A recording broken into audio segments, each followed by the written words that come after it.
ठीक आहे. आजच्या लेक्चरमध्ये आपण शिकणार आहे पोटेन्शियल एनर्जी. लास्ट लेक्चरमध्ये आपण शिकलो होतो कायनेटिक एनर्जी. ठीक आहे. कायनेटिक एनर्जी काय असते? कुठलीही एनर्जी ज्याच्यामध्ये काय असते? मोशन असते. कशाची मोशन? ऑब्जेक्टची मोशन. ठीक आहे. तर आज आपण काय बघणार आहे? Potential energy. तर पोटेन्शियलचा मिनिंग तेच होते जे आपण नेहमी जे वापरतो ना बोलण्या चालण्यामध्ये. जसं उदाहरणार्थ एखादी प्लेअर आहे क्रिकेट खेळणारा सपोज, तर आपण म्हणतो जो लय पोटेन्शियल आहे, समोर तो लय चांगला करून आहे का नाही. तर दुसरं असं होऊ शकते किंवा याजवळ लय अशी म्हणजे ताकद आहे पैसे कमवायची, लय पोटेन्शियल याच्यावर काम करायचं, समोर तो नाही काय वाढणार. तर पोटेन्शियल एनर्जी कशाविषयी बघून घ्या, लक्षात द्या की ह्या प्लेअरजवळ खूप टॅलेंट आहे काम करायचं, पण त्यानं काम केलं आहे काय? काम नाही केलं. तो समोर जाऊन करण म्हणजे सध्याच्या केसमध्ये त्याच्याकडे काय टॅलेंट आहे. तर पोटेन्शियल एनर्जी पण कशाविषयी बोलतो आपण? करंट स्टेटवर. पोटेन्शियल एनर्जी पण कशामध्ये म्हणते? State of an object. State of an object, कुठल्याही ऑब्जेक्टच्या कंडिशनवर किंवा स्टेटवर. आता स्टेट म्हणजे काय होते? कंडिशन, कुठल्या पोझिशनवर आहे. तर तुम्ही कंडिशन म्हणू शकता किंवा त्याला पोझिशन म्हणू शकता. ठीक आहे. त्याला आपण म्हणतो पोटेन्शियल एनर्जी. मग एखाद्या ऑब्जेक्टच्या कंडिशन किंवा स्टेटवर त्याच्याकडे जी एनर्जी आहे त्याला आपण काय म्हणतो? Potential energy. म्हणजे माझ्याजवळ समजा 100 रुपये आहे, तर माझ्याजवळ पोटेन्शियल आहे किती रुपयाचं? 100 रुपयाचं. मी 100 रुपयाचं काहीही करू शकतो. मी खरेदी करू शकतो, मी दान देऊ शकतो, गाडीत पेट्रोल भरून फिरू शकतो. ठीक आहे. नाही तर लोकांना दाखवासाठी लॅमिनेट करून ठेवू शकतो. पोटेन्शियलचा अर्थ काय होते की माझ्याकडे सध्या आहे, त्याचं काही केलं आहे का मी? अजून तर काही नाही केलं. ते सध्या माझ्याकडे आहे म्हणजे त्याची स्टेट आहे, पोझिशन आहे सध्या. तर पोटेन्शियल एनर्जीचा अर्थच काय होते की इट इज द एनर्जी, लिहितं definition, it is the energy stored in an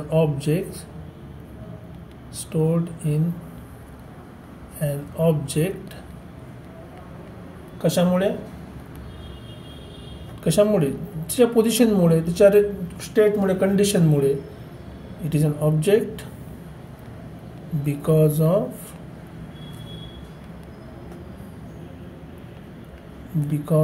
of its state और पोझिशन.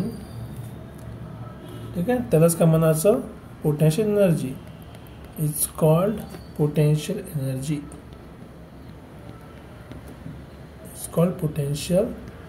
एनर्जी. परत एकदा मी सांगतो, पोटेन्शियल म्हणजे काय? पोटेन्शियल म्हणजे एखादी काम करायचं, एखादी वर्क करायसाठी जे एनर्जी आपल्याकडे असली पाहिजे ती असली पाहिजे म्हणजे होते पोटेन्शियल एनर्जी. ॲक्च्युअली त्याच्याकडे आहे का? आहे, पण त्यानं काम केलं आहे का? त्याचा यूज केला आहे का? नाही केला. तर पोटेन्शियल एनर्जी बेसिकली काय?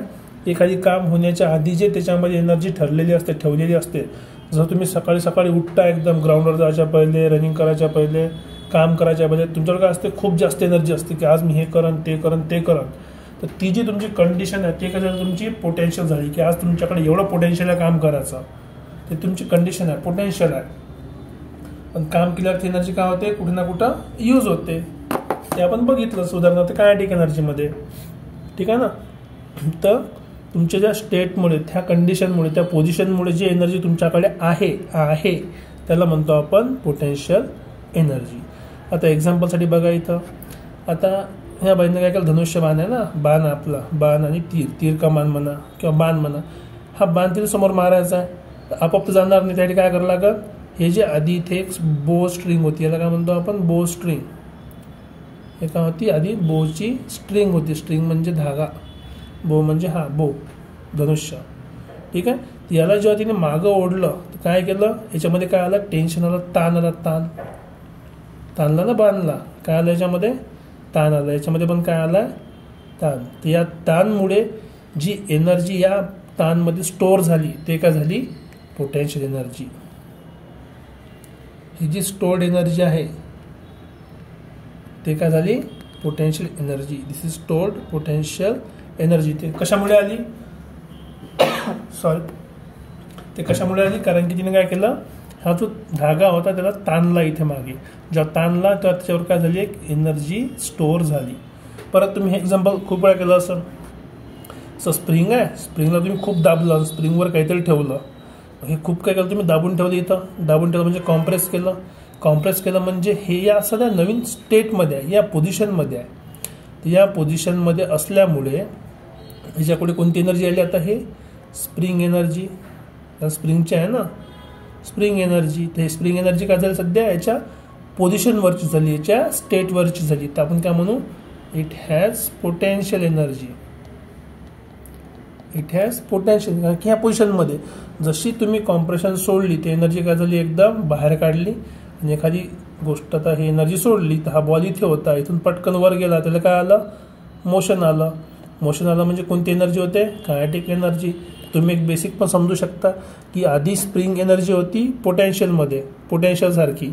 जसं तुम्ही स्प्रिंग सोडला तर पोटेन्शियलचं काय झालं, कायनेटिकमध्ये बदल झाला, म्हणजे एक एनर्जी दुसऱ्यामध्ये बदलली, असं पण समजू शकता.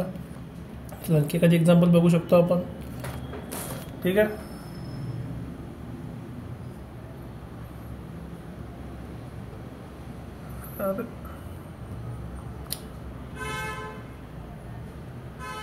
उदाहरणार्थ हे बघा, हे काय पाण्याची टाकी आहे. जर तुम्हाला कधी अनुभव आला असेल, जेवढी जास्त पाण्याची टाकी भरली असेल तेवढ्या जास्त जोरात काय होते, फोर्स बाहेर निघते. आता जेवढ्या जास्त पाण्याची टाकी भरली आहे म्हणजे तेवढं काय त्याच्यामध्ये पाणी आहे, जेवढं काम करायचं शक्यता आहे त्याच्याकडे, एवढं पाणी पुरवायची शक्यता आहे. जेव्हा आपल्याकडे एखादी गोष्ट करायची शक्यता असते आपण त्याला काय म्हणतो, पोटेन्शियल. त्याला काय म्हणतो आपण, पोटेन्शियल एनर्जी. जेवढं जास्त पाणी तेवढी जोरात धार दूर जाईल, जेवढं कमी पाणी तेवढी धार काय होईल, कमी कमी होईल. हे पण काय झालं, पोटेन्शियल एनर्जी. आता दुसरी गोष्ट तुम्ही ऑब्झर्व केलं असेल, जेवढ्या वरून बॉल फेकला तेवढा ताकदनं खाली पडते. जेवढा जास्त वरून बॉल फेकला आपण तेवढं ताकदनं खाली पडते. तुम्ही घसरकुंडीवर जर बसले असाल तर बरोबर बसले राहत नाही, काय होतं, तुम्ही घसरता हळूहळू. का बरं घसरता, कारण तुमच्यामध्ये जी एनर्जी होती ती आता कशामध्ये कन्वर्ट झाली, कायनेटिकमध्ये, कारण की ते मोशन आलं. इथे तुम्ही काहीतरी हाईटवर होते, तर ज्या तुम्ही पोझिशनवर आहे तिथे काय असणार आहे, पोटेन्शियल एनर्जी. वरता ॲपल आहे, वरून जर ॲपल पाडायचं असेल तर गोटा मार लागते, गोटा मारला की वरचा ॲपल खाली पडते. म्हणजे खाली पडण्यासाठी जे लागणारी एनर्जी आहे ती एनर्जी कोणती आहे, पोटेन्शियल एनर्जी आहे. इथे पण हा बॉल आहे आपल्याकडे टांगून ठेवला आहे, आता हा जर समजा खाली पाडला काहीतरी तुटा. इथे पण पाणी वरून आहे, वरून खाली पडलं, काय आलं, ते कायनेटिक एनर्जी आली. पण एनर्जी आली कुठून, आधी त्याच्यामध्ये काय होते, पोटेन्शियल एनर्जी होती. इथे पण दगड, वरून जर दगड खाली पडला तो असं मस्त लुळकत लुळकत लुळकत लुळकत खाली पडायचा होय. पण खाली का बरं पडला, कारण त्याच्याकडे एनर्जी होती. कोणती एनर्जी, इथे असल्यामुळे. आता सगळ्या केसमध्ये एक गोष्ट कॉमन आहे, ह्या सगळ्या गोष्टी काय, ग्राउंडपासून, आपल्या ग्राउंडपासून काहीतरी हाईटवर आहे, ग्राउंडपासून काहीतरी हाईटवर आहे, काहीतरी हाईटवर आहे ग्राउंडपासून. तर ग्राउंडपासून काहीतरी हाईटवर आहे म्हणजे आपोआप तिथं होती का, नाही, कोणीतरी त्याला उचलून इथपर्यंत नेऊन ठेवलं. ग्राउंडपासून कोणतरी वर नेऊन त्याला त्या हाईटवर नेऊन ठेवलेलं आहे. तर जेव्हा आपण एखादी वर्क केलं ते कशामध्ये स्टोअर होते, ॲज अ एनर्जी. तर हे जे वर्क आहे हे कशामध्ये कन्वर्ट झालं, एनर्जी. आणि एनर्जीज काय असते आता, पोटेन्शियल एनर्जी. पण कुठल्या टाईपची पोटेन्शियल एनर्जी आहे, ग्रॅव्हिटेशनल. का बरं, कारण की आपण ते या ग्रॅव्हिटीच्या अपोजमध्ये काम केलं. ग्रॅव्हिटी खाली असते ना, त्याच्या विरुद्ध आपण काय केलं, वरती घेऊन गेलो. त्यातलं असं म्हणू शकतो आपण. एक महत्त्वाची गोष्ट डेफिनेशन बघायला लिहून घेतो इथे, gravitational potential energy. Gravitational potential energy.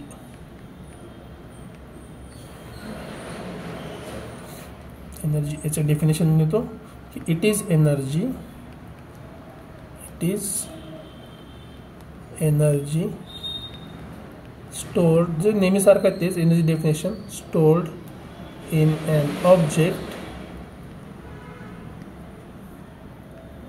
where work done on object is against gravitational force. is against म्हणजे काय होते, विरुद्ध. is against gravitational force. again gravitational force. Gravitational force सगळ्यांना माहित आहे, ठीक आहे, असं लिहितो आपण त्याला. तो हमेशा कुठे ॲक्ट करते, खाली सेंटर ऑफ अर्थमध्ये. आठवत असेल तर बघून घ्या, लास्ट लेक्चरमध्ये केलं आपण मोशनमध्ये की हमेशा ग्रॅव्हिटेशनल फोर्स कुठे ॲक्ट करते, towards the centre of earth. जेव्हा आपण याच्या अगेन्स्टमध्ये काम करतो, कशामध्ये, अगेन्स्टमध्ये, कशाच्या, ग्रॅव्हिटेशनल फोर्सच्या, त्याला म्हणतो आपण विरुद्ध. जेव्हा आपण याच्या विरुद्ध काम करतो तेव्हा जी एनर्जी स्टोअर होते, जी एनर्जी काय होते, स्टोअर होते, कशामध्ये, कशामध्ये, ऑब्जेक्टमध्ये, त्याला काय म्हणतो आपण, ग्रॅव्हिटेशनल पोटेन्शियल एनर्जी. ठीक आहे, इथे लिहितो, इट इज कॉल्ड ग्रॅव्हिटेशनल. ठीक आहे, it is called gravitational potential energy. Gravitational potential energy. ठीक आहे, थोडंसं बोरिंगसारखं ऑर्डर राहिलं असं, पण कन्सेप्ट एकदम सोपं आहे. एखादी वस्तू तुम्ही खाली उचलून वर, खालची वस्तू उचलून वर नेऊन ठेवली, तर एखादी गोष्टी जागा बदलासाठी काय करायला लागते, आपल्याला फोर्स लावा लागते. फोर्स लावला म्हणजे तुम्ही काय केलं, खालची वस्तू वर नेली तर डिस्प्लेसमेंट पण झालं. फोर्स इंटू डिस्प्लेसमेंट काय असते, work done. So force into displacement काय झालं, वर्क डन झालं. जर फोर्स इंटू डिस्प्लेसमेंट वर्क आहे तर ते वर्क कशामध्ये कन्वर्ट होते, एनर्जीमध्ये. ते कुठं स्टोअर होते, त्या बॉडीमध्ये. तर जेव्हा तुमचं वर्क जे आहे ते ग्रॅव्हिटीच्या अगेन्स्टमध्ये करतो आपण, ग्रॅव्हिटीच्या विरुद्ध करतो, तेव्हा ती एनर्जी काय, ग्रॅव्हिटेशनल फोर्सच्या विरुद्ध राहते. म्हणून आपण त्याला काय म्हणतो, ग्रॅव्हिटेशनल पोटेन्शियल एनर्जी. जो एखादी, समजा आता उदाहरणार्थ, चला आपण एक्सप्रेशन काढू, आपण सॉल्व करताना समजेल तुम्हाला. So expression for gravitational potential energy. Gravitational potential energy लक्षात ठेवा. मी आपण फक्त इथं कुठलं सॉल्व करतोय, फक्त ग्रॅव्हिटेशनल पोटेन्शियल एनर्जी, दुसरं कुठलं सॉल्व नाही करतोय आपण. एक्झाम्पल बरेच बघितले, आपल्याकडे बोवाला, स्ट्रिंगवाला पण आहे, तिथे टेन्शनवाली एनर्जी असते. ताणतो आपण त्याला, ताणणं म्हणजे काय होतं, टेन्शन. आपण म्हणतो डोक्याला ताण आला आहे, ताण आला म्हणजे काय म्हणतो, टेन्शन आलं आहे.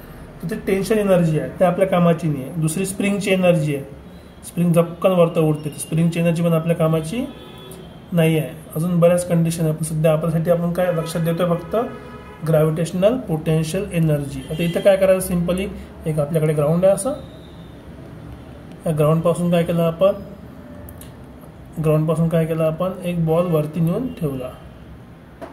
ग्राउंडपासून काय केलं आपण, एक बॉल वरती नेऊन ठेवला. एक सेकंड, खाली होता त्याला वर नेऊन ठेवला. हा बॉल आहे आपला, किती हाईटवर, h हाईटवर. आता बघा, नॉर्मली आपल्याला माहीत आहे, काय माहिती आहे, इथून आधी इथं होता तो, इथून त्याला आपण वर नेऊन ठेवला किती हाईटवर, h डिस्टन्सवर. पण एले नॉर्मली काय होणार आहे, याच्यावर प्रत्येक वेळेस कुठला फोर्स लागणार आहे, एक फोर्स लागते. कुठला फोर्स लागते, तो आहे ग्रॅव्हिटेशनल फोर्स. त्या फोर्सचा फॉर्म्युला काय असते, m/g. आपण पाहिलं आधी, नसून पाहिलं असेल एकदा मोशनमध्ये जाऊन चेक करा. सो आपल्याला माहित आहे potential energy. So potential energy म्हणजे एनर्जी. ठीक आहे, एनर्जी म्हणजेच काय होणार, वर्क. ठीक आहे, एनर्जी इक्वल्स टू काय, वर्क. आणि या केसमध्ये वर्क काय, work is equals to force into displacement. Force into displacement आता आपला फॉर्म्युलाच आहे, फोर्स इंटू डिस्प्लेसमेंट. आता फॉर्म्युला आपल्याला माहिती आहे, तो फॉर्म्युला आपल्याकडनं सुरू करा. So work is equals to force किती आहे, m/g. आणि डिस्प्लेसमेंट किती आहे, h पर्यंत घेऊन गेलो आपण, h पर्यंत. आता लक्षात ठेवा, h आहे वरती, फोर्स आहे खाली. तुम्हाला माहित आहे इथे काय आपला डिस्प्लेसमेंट आहे आणि खाली काय आपला फोर्स. तो दोघांमधले किती आहे, अँगल, हा झाला फोर्स. ठीक आहे, लिहितो मी f/d इंटू काय असते, कॉस थीटा. जर आठवत असेल तुम्हाला आता, सो इंटू कॉस. आता बघा एकमेकाच्या अपोजिट आहे, एकमेकाच्या अपोजिट आपण डायरेक्ट -1 लिहू शकतो. जर तुम्हाला माहीत नसेल तर एकमेकाच्या अपोजिट अँगल किती असते, 180 डिग्री. तुम्हाला वर्क डन काय भेटलं, कॉस 180ची व्हॅल्यू असते -1. तिथे आपण लिहिणार आहे mgh इंटू -1. कुठल्याही नंबरला -1ने मल्टिप्लाय केलं तर आन्सर काय होणार आहे, -mgh. जर सपोज आपण साईन सोडली, कारण की आता एनर्जी कशामध्ये आहे, ही एनर्जी ग्रॅव्हिटेशन फोर्स लावरायली खाली ओढासाठी. ही एनर्जी कोण लावरायला खाली, ग्रॅव्हिटेशनल फोर्स लावरायला. ही एनर्जी कुठली, mgh. हे ग्रॅव्हिटेशन फोर्स लावून राहिली मायनसमध्ये, पण आपण तर वर घेऊन चाललो. तेच म्हणजे हे एनर्जी आता हे वर घेऊन जाणार एनर्जी कुठं स्टोअर होणार, ह्या बॉलमध्ये. किती स्टोअर होणार, जेवढी आपण खर्च करू राहिलो. किती खर्च करू राहिलो, mgh. ती खाली जाणारी एनर्जी वर जाऊन बॉलमध्ये काय होईल, store. So therefore potential energy is equals to काय झालं, positive mgh. This energy is stored in a ball. This energy is stored in ball किंवा ऑब्जेक्ट, जर तुम्हाला ऑब्जेक्ट लिहायचं असेल तर. ठीक आहे. This energy is stored in a ball. कशाने, बिकॉज ऑफ इट्स काय डिस्प्लेसमेंट, कशाच्या विरुद्ध, ग्रॅव्हिटी विरुद्ध. Displacement against gravity. म्हणून आपण याला काय म्हणतो, ग्रॅव्हिटेशनल पोटेन्शियल एनर्जी. काय याच्यामध्ये, फोर्स इंटू डिस्प्लेसमेंट, त्याला म्हणतो वर्क. ते वर्क कशामध्ये स्टोअर होते, ते वर्क स्टोअर होते ग्रॅव्हिटेशनल पोटेन्शियल एनर्जीमध्ये. आपण फोर्स लिहिला, दॅट इज mgh लिहिला. दोघांमधला डायरेक्शन माहिती आहे आपल्याला, अँगल किती आहे 180 डिग्री, म्हणून -1 लिहिला. तर आपल्याला वर्क डन काय भेटलं, -mgh. अँड दिस -mgh कशामध्ये स्टोअर झालं, बॉलमध्ये स्टोअर झालं. आणि बॉलमध्ये स्टोअर झालं त्याच्यामुळे आपण याला काय केलं आहे, पॉझिटिव्ह केलं आहे. ते इथे सांगितलं आहे. खाली असताना जर निगेटिव्ह वर्क पकडलं तर वर जे स्टोअर झालेलं आहे वर्क आहे ते कशामध्ये गेलं, पॉझिटिव्हमध्ये. ठीक आहे. तर हा आहे आपला बेसिक ग्रॅव्हिटेशनल पोटेन्शियल एनर्जी. याच्यावर एखादी सिम्पल एक्झाम्पल बघू की एवढं जर सिम्पल क्वेश्चन असते का. बघा एक्झाम्पलसाठी, एक्झाम्पल तेच समजा आता इथे चलो असं काहीतरी आपली सिस्टम आहे. गावामध्ये असे वॉटरचे टँक असतात, एक्झॅक्टली असे राहत नाही. तो आपल्या प्रॅक्टिससाठी काढला आपण असा. याच्यावर काय आहे, वॉटर टँक आहे. याच्यावर काय, वॉटरचा टँक आहे. काहीतरी लिहितो, काय लिहितो, वॉटर टँक. आता गावातला वॉटर टँक आहे तर ऑब्वियस याच्यात आपण काय करतो, पाणी भरतो ना. त्याच्यात पाणी भरायला काय असते, एक पाईप असते. ठीक आहे. आणि या पाईपला काय कनेक्ट असते, एक मोटर असते. ठीक आहे. याला नाव लिहितो मोटर. कन्सेप्ट समजून घ्या की आपल्याला जास्त काही करायची गरज नाही आहे. हा पाईप आहे. आता ही जी पाण्याची टाकी आहे हे किती आहे, काहीतरी 10 मीटर हाईट आहे. किती दूर आहे याची हाईट, 10 मीटर. आता त्याच्यामध्ये हे डिस्टन्स आपण कन्सिडर करत नाही आहे, कारण ते जर डिस्टन्स आपण कन्सिडर केलं तर काय प्रत्येक वेळेस पाण्याची हाईट काय होणार, वाढत जाईल. जसं तुम्ही पाणी भरत जाल तसं. पण आपण काय अज्युम करू, याची हाईट किती आहे, 10 मीटर आहे. फक्त डायरेक्ट पूर्ण टाकीची हाईट. टाकीची हाईट असते स्वतःची, पण ते कन्सिडर करणार नाही, कारण की जसं जसं याच्यात पाणी भरत जाईन आपण हाईट का होत जाईन, हाईट वाढत जाईन ना पाण्याची हळूहळू. तर आपण तेवढं करणार नाही. तर आपण काय ठेवू, फक्त याची हाईट किती आहे, 10 मीटर. पण आता पहा क्वेश्चन काय म्हणते की समजा 500 kg water is to be stored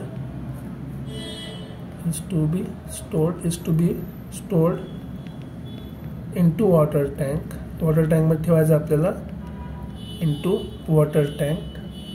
तर हे एवढं पाणी वर पोहोचवायला मोटरला किती वर्क करावं लागेल. ठीक आहे. Water tank which is 10 meter height, which is at 10 meter height. 10 मीटरवर आहे ते सपोज, 10 मीटर हाईट. बरोबर. नेक्स्ट काय म्हणते, then calculate potential energy in water and work done by motor to fill the tank.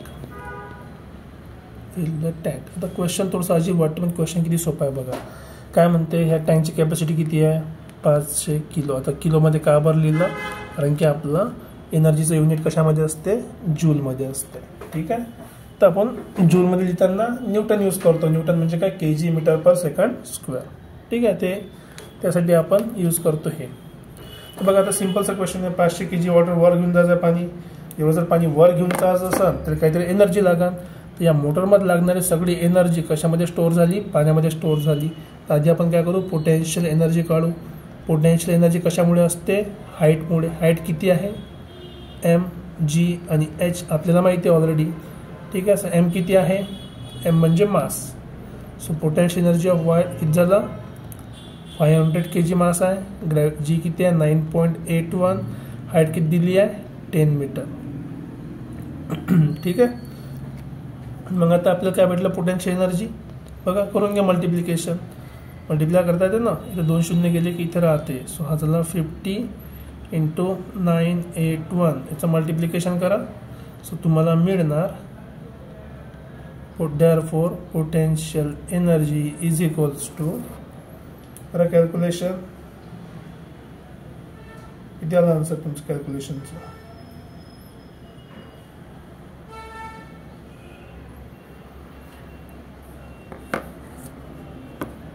किती आलं? 49050. एनर्जी कशामध्ये राहते? ERG मध्ये लिहायचं का नाही? हे जूल मध्ये आहे. का बरं? कारण की वजन केजी मध्ये आहे. जर ERG मध्ये लिहायचं असेल तर आपल्याला काय पाहिजे? जूल मध्ये पाहिजे का? नाही, सेंटीमीटर आणि मास ग्रॅम मध्ये. तर हे किलोग्रॅम मध्ये असल्यामुळे आपण त्याला कशा लिहितो? जूल मध्ये. तर एवढी काय आपली पोटॅन्शियल एनर्जी कशाची? वॉटरची. आणि आपण आता कन्सेप्ट शिकलो. काय कन्सेप्ट शिकलो? की ही एनर्जी कुठून आली? पाण्यानं. पाणी कुठून गेलं? खालून वर. कोणं पोहोचवलं? मोटरनं. सो हे पूर्णच्या पूर्ण मोटरची एनर्जी कशामध्ये कन्वर्ट झाली? पोटेन्शियल एनर्जी मध्ये कन्वर्ट झाली. Therefore work done by motor is same as energy stored in water tank. Water टँकमध्ये जेवढी एनर्जी स्टोअर आहे कुठून भेटली आपल्याला?